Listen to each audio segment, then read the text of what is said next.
Hello everybody, my name is Allison Harrell, and today we are going to be talking about Empresarios. Now, the first thing we have to go over is, what is an Empresario? So an Empresario is someone that was given a contract by the Mexican government to bring settlers to Texas. Now, the Imperial Colonization Law of 1823 laid out all the details of the Empresario contract. So every Empresario had a specific timeline of how long they had to bring a specific number of people, and that number increased or decreased depending on the land that they were given.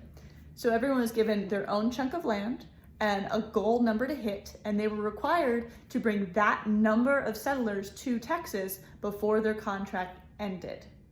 Now, not many Empresarios actually achieved that. Not many people managed to get the required number in, but a lot of people did try.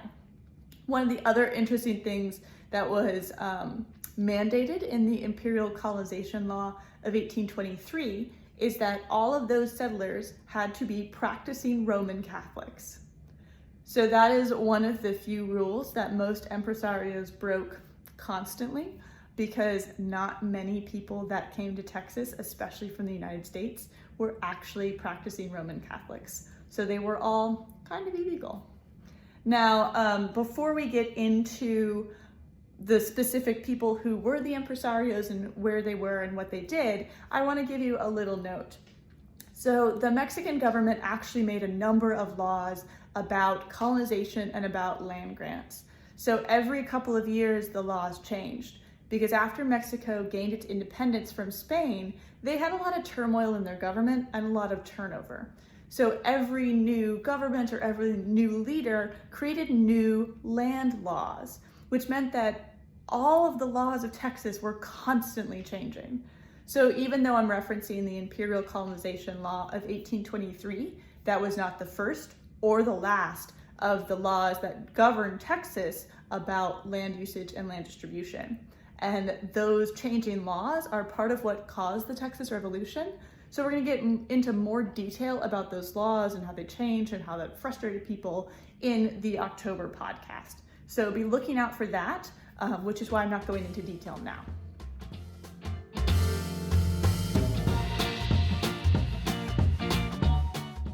So there were three different units of land, essentially. You could get a labor of land, which is 177 acres. You could get a league of land, which is 4,428 acres, or you could get a hacienda of land, which is actually 5 leagues. So that is 22,140 acres of land. And if you need a good size comparison, an acre is about the size of a football field.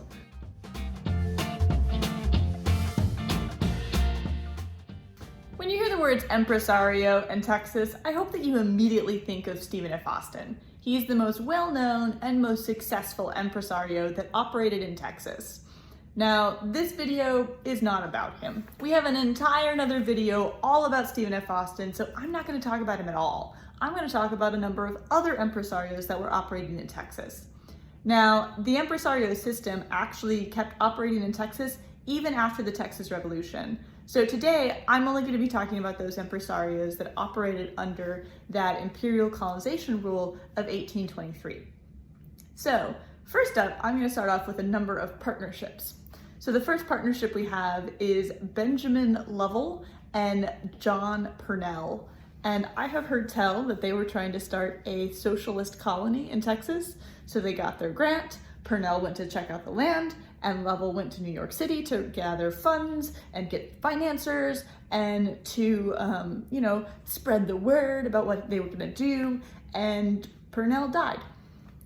So Lovell sold the contract to someone else and never came back to Texas. Now, the other two partnerships are, to me, a lot more entertaining than that one, but I wanted to mention that one first. Sort of set the bar low. The next partnership Empresario grant I have to talk about is John McMullen and James McGloin. Now, these were two Irishmen that met each other while working in Matamoros, Mexico. And so they were both working there in the 1820s. They met each other and they decided to get an Empresario grant together. They were given the task of bringing 200 families to the left bank of the Nueces River in 1828. Ultimately, they only managed to get 84 colonists. Most of these colonists were Irish. And during and immediately after the Texas Revolution, these two guys both moved to San Antonio for safety. So ultimately, James McMullen was killed by an unknown assassin while in San Antonio, while James McLoyne did end up moving back to his grant and did live there until he died. Next is James Power and James Hewitson. Again, these are both Irishmen, which I find very entertaining. But unlike the last two, these actually moved from Ireland to the United States. So they both moved to the US. They were both working, one in St. Louis and one in New Orleans, as merchants.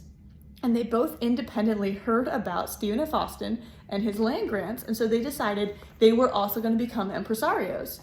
So they moved to Mexico. And so they moved to Mexico, started becoming merchants there, and then they met each other and they decided that they were going to get a land grant together. So they did. Now, in 1826 is when they got their Empresario Grant to settle 200 families. And James Power ended up becoming involved in the Texas Revolution. He ended up helping out with the different conventions and with different parts of the war. And James Hewitson never even came to his Texas land. He ended up staying in Mexico. So after he died, his wife's family is the one who got that land in Texas ultimately. So kind of a different take. One came to Texas, one became heavily involved, and the other one never even made it here. So the next two empresarios did not have a partnership with each other, but they did ultimately do the same thing with their Empresario Grant. So I wanted to tell you about them back to back so you could see the differences. The first is David Burnett. He was born in New Jersey. He was the 14th child born in the family, so he had a pretty big family. And his father and a lot of his older brothers had done pretty significant things in the American Revolution, so he had a lot to live up to. It said that he strove to live up to the achievement that his father and brothers had managed in their lifetime, but his life instead was a series of disappointments. So he was given a land grant to bring 200 families, and he struggled. He tried to find families, he tried to find financial backers, and just every single way he could possibly struggle, he did. So he ultimately went to New York to try and find financiers for his grant. So he ends up just selling his contract and moving on. Now, another empresario who does the same thing, sells his contract and moves on, actually has a much more impressive life. So while David Burnett's life was a series of disappointments, Lorenzo di Zavala's life was a series of political masterstrokes, is how I'm gonna put it. So he was born in Mexico, and he lived a very political life. He graduated from seminary, he ended up starting 3 different Democratic newspapers. Ultimately, his political views got him jailed for a number of years, and while he was in jail, he managed to read enough medical texts that he became a doctor, and he taught himself English while in jail. So after he got out of jail, he served a number of government positions in Mexico until the centralist government took over. So when the centralist movement took over, he ended up leaving Mexico because they didn't want him, they didn't like his policies, and so that's when he got his Empresario Grant. So he was trying to find settlers and trying to find financiers like David Burnett. He ends up going to New York, and he also sells his grant to the Galveston Bay, Texas Land Company. So while David Burnett was a series of disappointments, Lorenzo di Zavala was a series of triumphs, but due to some temporary setbacks, they both end up selling their land grant. So next up we have Martin de Leon. Now, de Leon is considered the most successful Mexican empresario, and that's because he was very successful as an empresario, unlike Zavala, who's very successful and an empresario. So de Leon actually did manage to bring settlers to Texas. He created the only Mexican colony under the empresario system, and so his colony was actually given special privileges. An interesting note about de Leon's life is the fact that he was one of those American-born Spaniards. So his parents were both from Spain. They were from a prominent family in Spain, the de Leon family, And when they moved to Mexico and to America and had their son, that automatically made him a lower class citizen who was never able to go above the rank of captain in the military because of the location of his birth. Now, he was not at all bothered by this, or if he was, he didn't let it stop him. He ended up being in the military. He got up to a captain, which is the highest rank he could go, and then he became a merchant for a while before ultimately deciding to settle in Texas.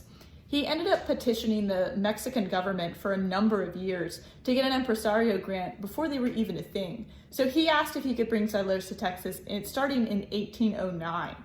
He ultimately got his Empresario grant in 1826, and he was tasked with bringing settlers to the Nueces River, so actually right around the area where he had his land.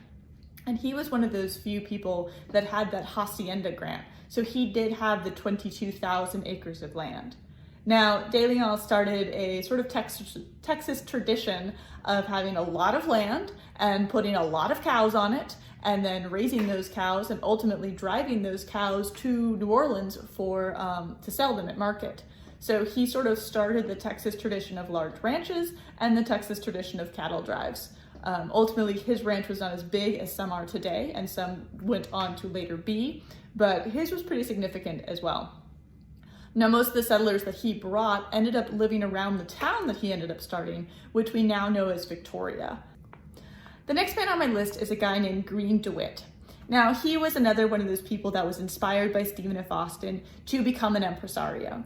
So he ends up coming to Texas, he gets his impresario contract in 1824, and he's supposed to start bringing families in. He ultimately does bring some families in. His grant ends up settling in the town of Gonzales, which is where his family ends up living.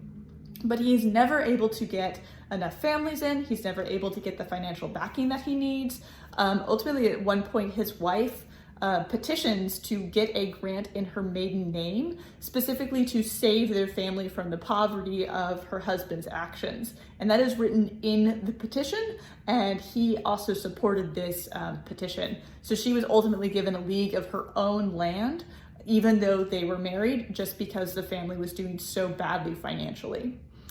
Just a quick note about DeWitt. He ultimately died right before the Texas Revolution, but that doesn't mean that his family didn't play a huge part in the Texas Revolution, because they lived in Gonzales, which is where the first sort of battle takes place. That come and take it flag that becomes really famous and a rallying cry for the Texas Revolution was actually made out of his daughter's wedding dress. So his wife and his daughter made the flag out of the wedding dress and were a huge part of the revolution, even though Green did not do so well financially as an impresario. So the last impresario on my list is a man named Hayden Edwards, and he had one of the most unique problems of any of the impresarios, which that his grant was right around the town of Nacogdoches. So his grant was around a town that is already established, it already has people living in it, and part of the contract stipulates that he must respect and allow anyone that's living there to stay where they are. So he can't move anybody, which means that when he goes to town, he goes to Nacogdoches, he ends up having to ask the people, what are the boundaries of your land? Where are you living? Please let me know. And it became a struggle from the get-go of trying to get people to talk to him and trying to get people to tell him where they lived, just so that he didn't give away anyone's land, which ended up creating a lot of friction.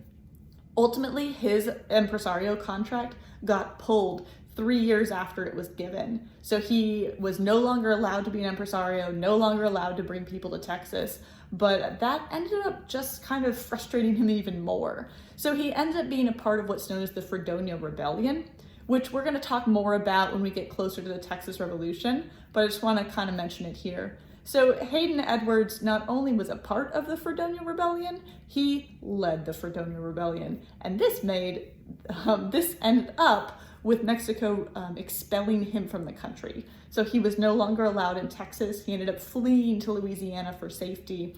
And ultimately he returned to Texas during and after the Texas Revolution and ends up back in Nacogdoches, where he lives out the rest of his days, but he did have to flee for a while. So it's interesting to note that the impresarios were contracted to bring people, but that didn't mean they weren't revolutionary, that didn't mean that they weren't political, and it didn't mean that they succeeded either financially or within the bounds of their contract.